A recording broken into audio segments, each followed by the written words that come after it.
See, this is a video for this is why you come to me for videos, because I geek out on this shit more than anyone else. I really do. Let me just sort this out. Oh, you bastard. Can I lift you up a bit? Is that something that's doable? Oh yeah, there we go. Look at that. Why don't I do that every fucking day? Handsome devil. There we go, that's much better. Much nicer angle. This is why you come to me for videos. There are some great people making videos on YouTube about Reading Festival. However, I don't sit for 4 hours in a cafe looking over the advanced Twitter feed for the last 10 years, trying to see if there's a release pattern for the announcements, which is what I've been doing. For the last 4 hours, I've sat in a cafe down the road, painstakingly going through both the NME website and the advanced Twitter search to see if I can see any form of frequency and trend with the Reading Festival announcement schedule. To do this, I've also made a database. Yes, a database. So what I have here is a list of every single Reading Festival and Leeds announcement made over the last 10 years. I couldn't go back before 2009. It doesn't look like they activated their Twitter until 2009, and the enemy archives only go back to the videos that they recorded in 2008. So we're starting in 2009. I'm not quite sure. It's worth saying for the first 2/3 years as well that their release schedule was, I'm not sure if it went out via email or if it went out on the radio more. It was a different time in terms of internet usage, so it could have been very, very different. The iPhone was only out for a year, so social media certainly wasn't an important part of the world at that stage. But, you know, I've gone back from then, and it's now about to be 2019, so we've got a good 10 years of data. And I wanted to use this data to see if we could work out any trends that happen, to see if there's anything obvious that has happened in the past, that happens every year, so we can guess when the next Reading and Leeds announcement will be. First, let's look at how many announcements were given in a given year. There seems to be kind of very little inconsistency. The most announcements we've ever had is 12, which we had in both 2009 and 2013, and the least that we had was in 2010. As I said, 2010 could have been, there's a million reasons. I tried to see if there's any more, but it looks like it just did one big announcement at once, and then maybe updated like the alternative stage and introducing a bit later on. From this graph, we can see that there are 2 years which have the lowest in terms of their announcements, which is 2012 and 2018. The only consistency that falls across this is that both 2012 and 2018 were fallow Glastonbury years. So whether or not there's a Glastonbury on could potentially impact the release and announcement schedule of Reading Festival acts.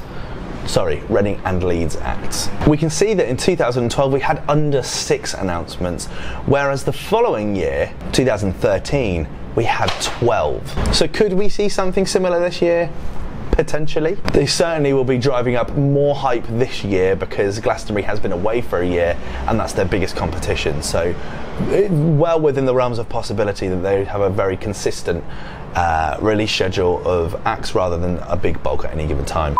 Additionally, with this data, we can look at the frequency of releases in any given calendar month. And from this data, we can see that there's never been a release that's happened in September and October. And the most announcements tend to happen in July, with 19 announcements happening over the last 10 years. This tends to be because every July/August, we get the alternative stage and the BBC introducing stage announced at the same time. Not always on the same date, but usually around 2-3 weeks apart from each other. And sometimes we even get late editions, like last year we got NERD announced much closer to the festival than ever before. And this data also shows that we've pretty consistently been receiving our first announcement before the year finishes. In total, 7 in total since 2012, last year being a massive exception. One that I was not okay with, might I add. What this data mainly shows me, and this graph mainly shows me, is that we get our bulk of announcements in April. Usually this is when both Download Festival and Glastonbury announce their full lineup, and so I feel that Festival Republic like to follow suit a bit. Looking through the announcement schedule, this tends to be when we get our 30+ names, 70+ names, 50+ names. We get quite a big bulk of names come through in April. But that being said, an announcement in the beginning months of the year aren't out of the question, with a total of 19 announcements being made in the first quarter of a calendar year. If you were going to use this data to try to accurately predict the announcement schedule of the 2019 festival, I think it's safe to say that we'll get the following things. The bulk of the lineup will come out in April. The introducing and alternative stages will be announced in July. And following the release schedule of 2013, the last post-fallow Glastonbury year, we could potentially see some names at the end of January / beginning of February. And there's even a potential, I think it's probably highly unlikely at this stage, but there's a potential of seeing some in December. Last year was the first year since 2012 that we didn't get an announcement before the end of the year, but we did get an announcement in mid-February with 53 names, over a quarter of the total acts that will be announced before the festival starts. So far, we have 22 acts, just over 10%. That being said, this is the earliest that we've ever had the Reading and Leeds all three Reading and Leeds headliners announced. They've never announced all three before the end of the year. So who knows what the release schedule does. It may be we get to February and we just get everything. Personally, I really like seeing lots. I think that works well for me, especially as I'm doing my Who the Fuck series, because it just means that I don't get overwhelmed with making videos.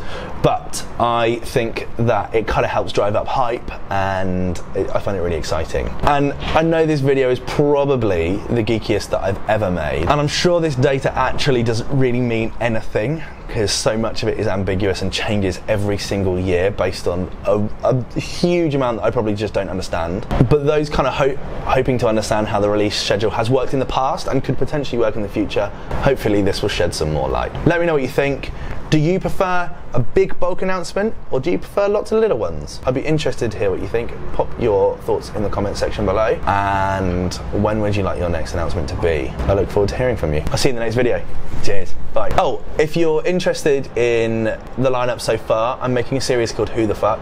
It's a series that tries to take a deep dive into some of the announcements that's already been made, so you can get a bit of an understanding of some of the names. Last year, I knew barely anyone on the lineup, so this year I want to know absolutely every single artist.